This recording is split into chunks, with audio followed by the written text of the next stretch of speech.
Bienvenue dans Signes d'actu, l'actualité en Nouvelle-Aquitaine en langue des signes. Il y a un an, les Français découvraient la vie confinée. Dès le début de la pandémie, les associations d'entraide se sont mobilisées auprès des personnes isolées. Nous avions rencontré les bénévoles de l'une d'entre elles. Un an après, cette mission est toujours indispensable.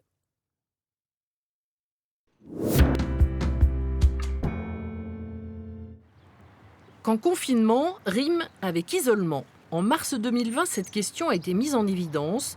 Dans ce quartier de Poitiers, ce bénévole d'une association rend visite à une personne seule. Vous allez bien? Oui. C'est bien. Attends, comment ça, je saurais où ça se trouve.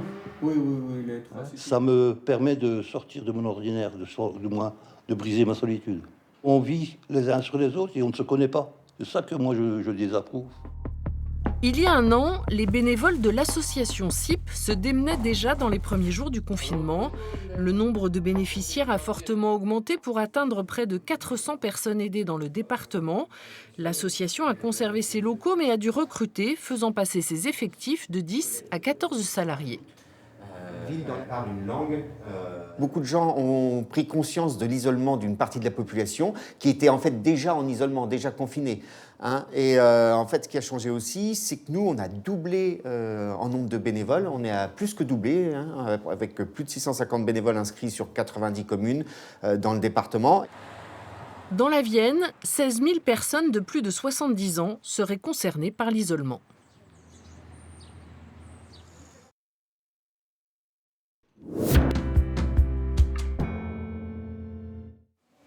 Les services de réanimation sont très sollicités, même dans les régions moins touchées comme la Nouvelle-Aquitaine. L'hôpital Pellegrin à Bordeaux accueille en ce moment 16 patients atteints de Covid.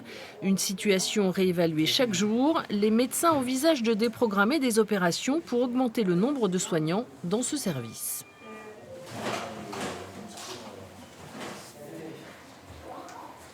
Selon l'évolution dans les semaines à venir, on va être amené probablement à déprogrammer et ça se fera en fonction de la disponibilité des places de réanimation. On est plus serein sur ce qui va venir, on est plus préparé à enclencher des procédures dégradées qui ont déjà été réfléchies. Le CHU de Bordeaux peut ouvrir 400 places de réanimation dans ses différents sites si le nombre de cas graves augmente, notamment à cause du variant anglais.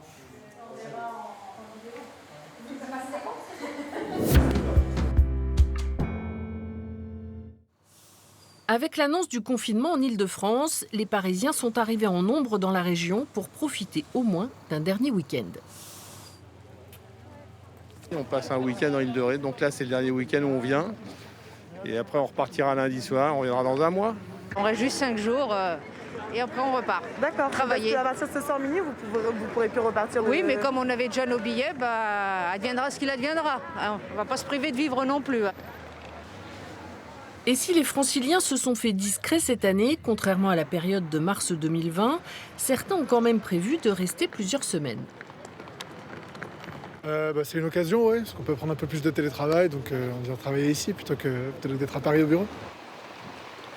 Il y a un an, 4000 visiteurs ont séjourné dans l'île de Ré.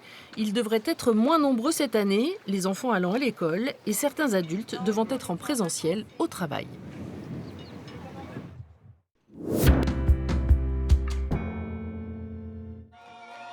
La culture se rebiffe avec le collectif Occupation. En Limousin, 400 personnes ont profité d'un concert sur le parvis de la cathédrale de Tulle. Un moment de pur bonheur pour les artistes comme pour les spectateurs.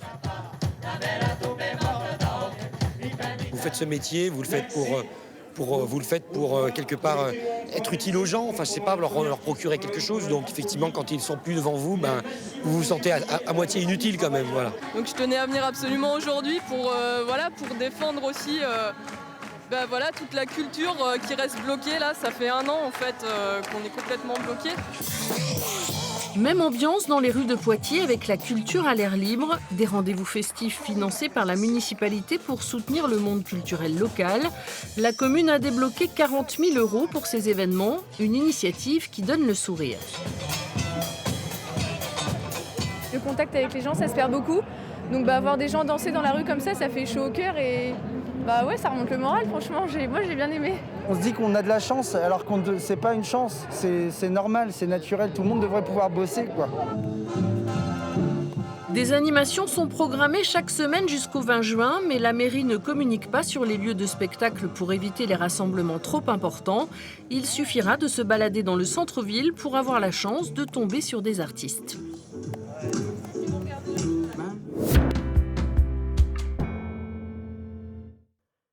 Les 10 plus belles halles de France ont été sélectionnées par le magazine Géo. Celles de Limoges en font partie. Elles ont été rénovées et ravissent le regard des visiteurs.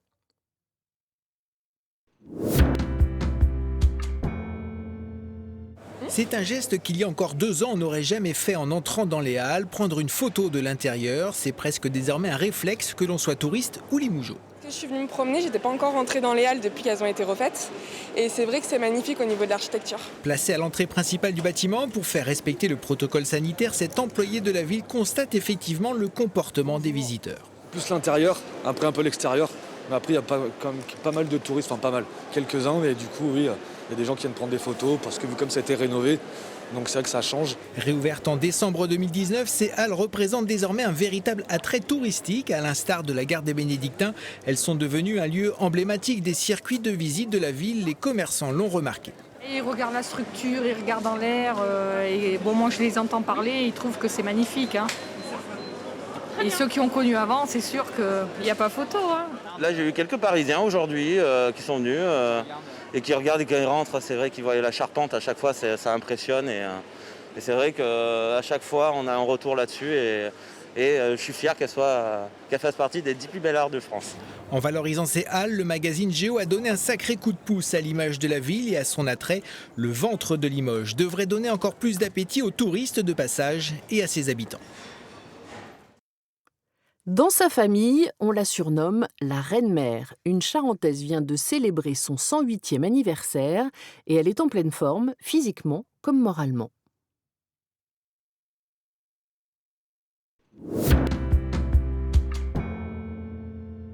Faites toucher vos mains, vos pieds, vous pouvez faire toucher le bout de vos pieds avec vos mains comme ça. Espiègle comme une enfant.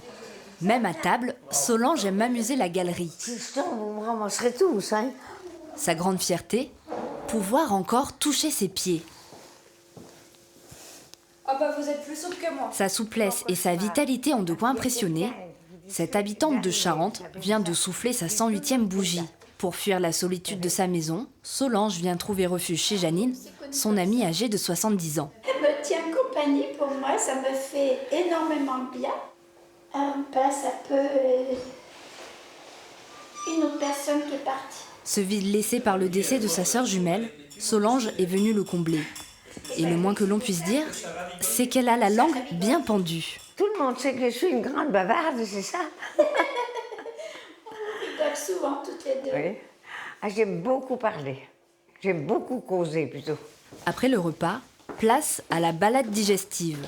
En un siècle, Solange pensait avoir tout vécu. Regarde. Ou presque. Sous les feux de la caméra, comme ça, dis donc, ça m'était jamais arrivé.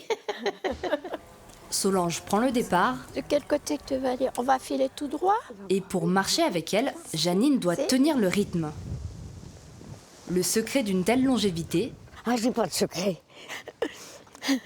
Non, je comprends pas, parce que dans ma famille, vous savez, ils n'ont jamais passé 100 ans. Ils sont allés jusqu'à 95, 96. Je comprends pas.